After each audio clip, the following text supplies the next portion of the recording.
Hello guys, so what you can see in front of you is my kind of auxiliary gaming setup. It's not my main TV.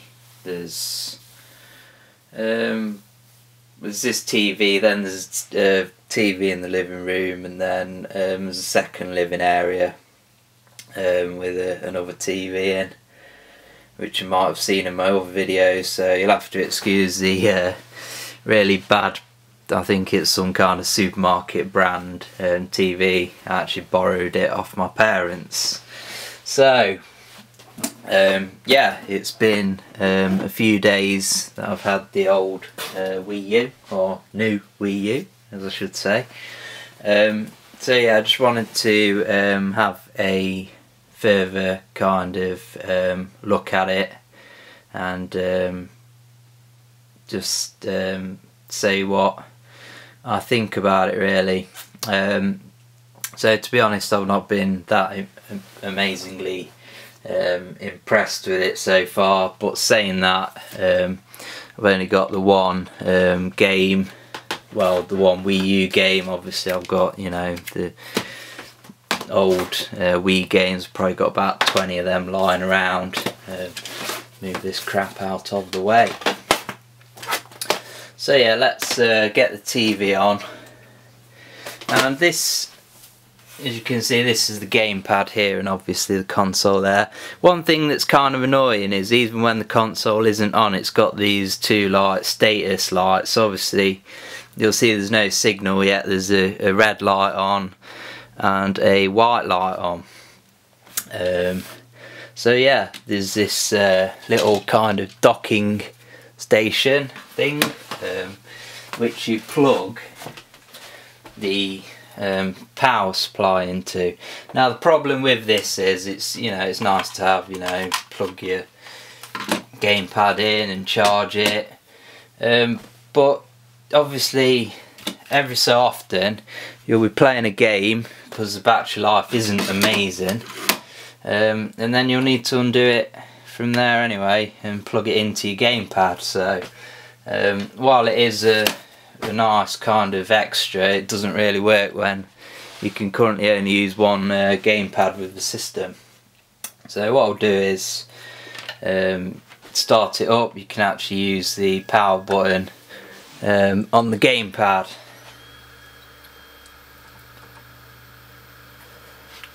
So if I just get behind the camera, move it back a bit.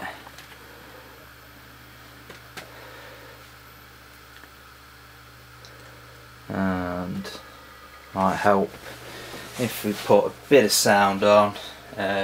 You can use the gamepad as a TV remote. If you press this TV button here, it comes up with the remote. But with it being a rubbish brand of TV, I haven't yet tried to program it or anything. It's actually programmed to do the TV downstairs. So as you can see, you got two different displays on here. You got like a more simplified menu, kind of similar to the original Wii dashboard. You can go into original Wii mode there. There's also Love Film, Netflix. I don't care about things like that. I've not got any subscriptions to any of that dross. And the YouTube kind of app, if you want to call it that, I don't think it's that great, to be honest, because when I go on YouTube I like to go to the channels that I know to see if there's any new videos, and it doesn't let you kind of browse. You can't press on a channel or anything like that and just bring up the channel and browse it that way. You have to go by video and subscriptions, and yeah, it just doesn't work for the way I browse YouTube. Another thing with the system is there's a couple of demos here. If you open this Rayman one,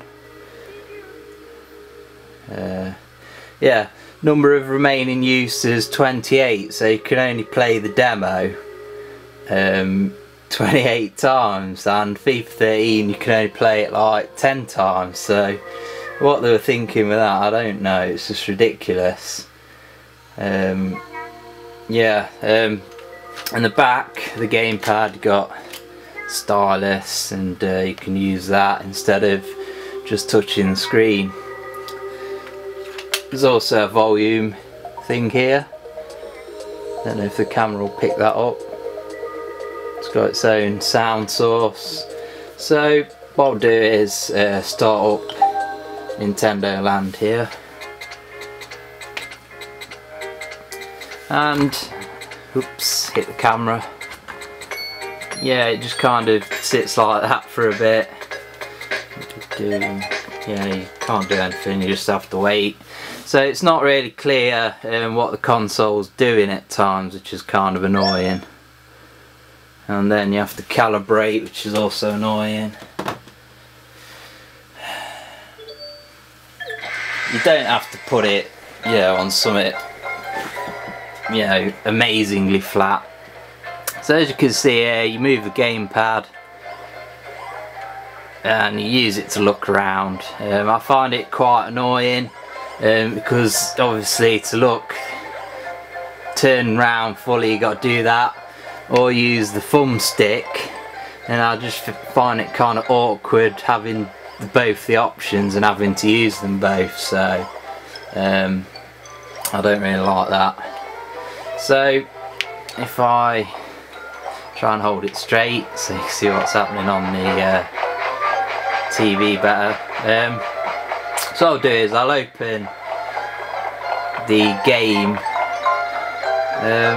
Well, you can either, on Nintendo Land, you can either run over to it and, you know, open the game that way, or there's, if I return, there's another menu here. My issue with the menu is it doesn't actually tell you what it is, it's just got like a little symbol, so that's not amazing. So if I hit play and select my Mii,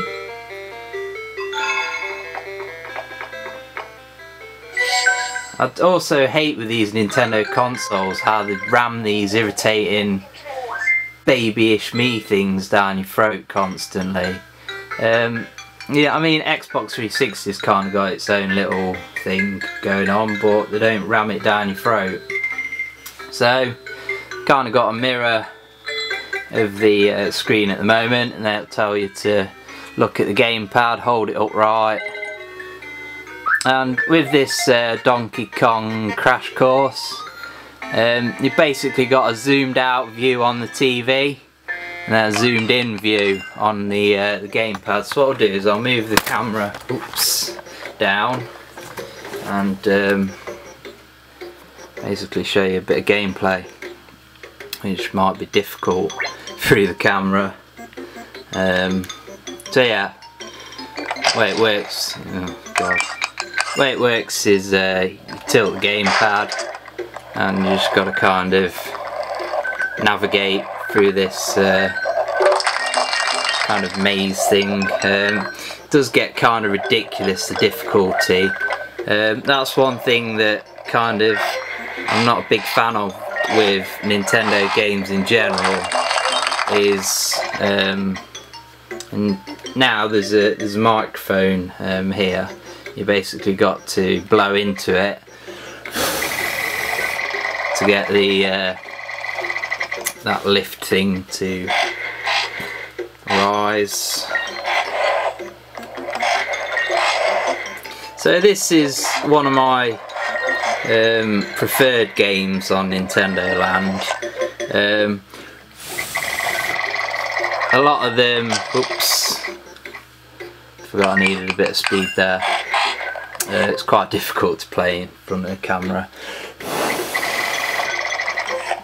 A lot of them are multiplayer focused, and I did play some multiplayer the day that I got the console. but found the games basically to be too simple, too simplified to be any fun. They were just pointless.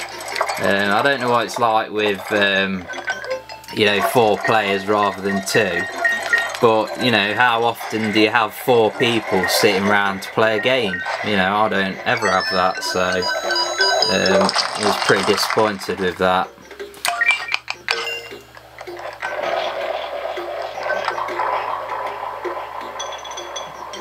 So it's kind of difficult, this game. There's a bit further on where you have to kind of hop from one kind of bumpery thing to another, kind of like playing pinball or something, and it just gets ridiculous, and yeah, it's quite annoying. Kind of harks back to, you know, I can cheat on this bit here by doing that rather than going the correct way. Oops, we're dead again.